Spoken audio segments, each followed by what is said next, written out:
બનાસકાંઠા જિલ્લાના ઓગળ તાલુકાના કાકર ગામે જમીન વિવાદને લઈને જમીન માલિકે ન્યાય માટે તંત્રના દ્વાર ખખડાવ્યા, જેમાં કાકર ગ્રામ પંચાયત દ્વારા ખોટી રીતે માલિકને ખેતીલાયક જમીનમાં કોઈ પણ જાણ અને નોટિસ આપ્યા વિના તલાટી કમ મંત્રીએ ખૂંટ મારી દેતા જમીન માલિકે જિલ્લા કક્ષાએ રજૂઆત કરી।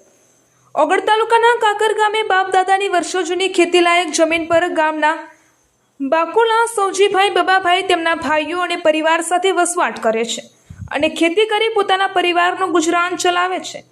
બાકુલા સૌજીભાઈને પોતાની માલિકીની જમીન હોવા છતાં અને 7/12ના ઉતારા પણ પોતાના નામે હોવા છતાં કાકર ગ્રામ પંચાયત દ્વારા જમીન માલિકને કોઈ પણ જાણ કર્યા વિના જમીન ગૌચર અને ખરાબાની હોવાનું કહી ખૂંટ મારી દેતા જમીન માલિક અને પરિવાર રોષે ભરાયા હતા અને માલિકીની જમીન હોવા છતાં ખોટી રીતે તાનાશાહી ચલાવી હેરાન પરેશાન કરતા હોય ખેડૂત પરિવારે ન્યાય માટે તંત્રના દ્વાર ખખડાવ્યા હતા, જેમાં માલિકીની જમીન પર ખોટું સર્વે ના થાય તે માટે જિલ્લા કલેક્ટર તેમજ ઓગળ મામલતદારને લિખિત રજૂઆત કરી ન્યાયની માંગણી કરી હતી।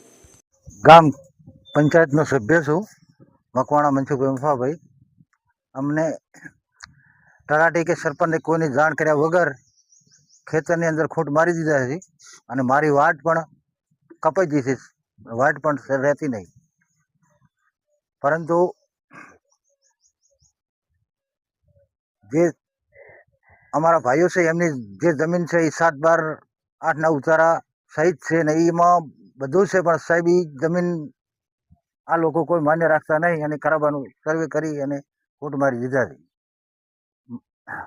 મનસાભાઈ મફાભાઈ, બબાભાઈ મેઠાભાઈ, શિવાભાઈ પાલાભાઈ, આ ત્રણેય ભાઈઓના ખેતરમાં ખૂંટ મારી અને સર્વે કરીને અને આ નોટિસ વોટિસ આપવામાં આવી નહીં સાહેબ, એમની રીતે એમને ખૂંટ મારી જતા રહ્યા છે। અમને કોઈને ખબર નહીં સાહેબ, અને અમારી વાટમાં પણ ખૂંટ આવી ગયો છે। કોણ રજૂઆત કરવા માગે છે, આ ઉચ્ચ કક્ષાઓમાં રજૂઆત કરવા માગે છે,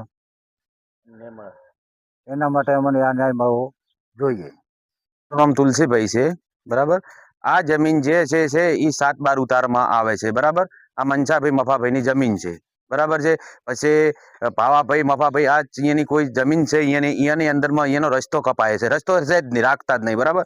તો આ ગૌચર કરી અને ખૂંટ મારીને જતા રહ્યા છે, બરાબર છે। નથી કોઈ તલાટીએ પૂછ્યું કે નહીં સરપંચે પૂછ્યું, બરાબર છે। અમે અરજી આપી છે, બરાબર। તો એ અરજીનો કોઈ હજુ સુધી અમને ઉત્તર આપ્યો નથી, કોઈ એનો જવાબ અમને મળ્યો નથી, બરાબર।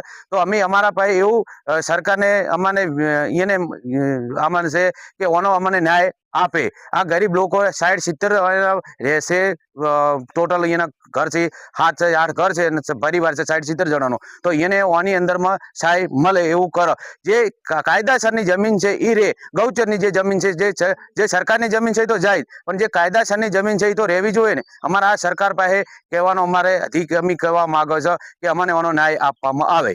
કાકર અને નવો ઓગળ તાલુકો પડ્યો છે, નવો ઓગળ તાલુકાનો આ ગામ કાકર આવે છે। કુલભાઈ વિચનભાઈ મકવાણા છે અને આ કુટુંબ જે છે એ મારા કુટુંબમાં થાય છે બધા, અને એમનો 7/12નો ઉતારો કાયદેસરનો છે અને એ લોકો એમ કહે છે કે અહીંયા આવીને ખૂંટ મારી ગયા છે અને કોઈ નોટિસ વગર આલ્યું છે। તો સરપંચે કોઈ જાણ નહીં કરી કે તલાટીએ કોઈ જાણ નથી કરી। એના પછી અમે ખૂંટ માર્યા પછી 2 દિવસ પછી નોટિસ આપી છે અહીંયા શિવોરી ટીડીઓ અને પંચાયતમાં જાણ કરી છે, એનો ન્યાય અમને મળવો જોઈએ।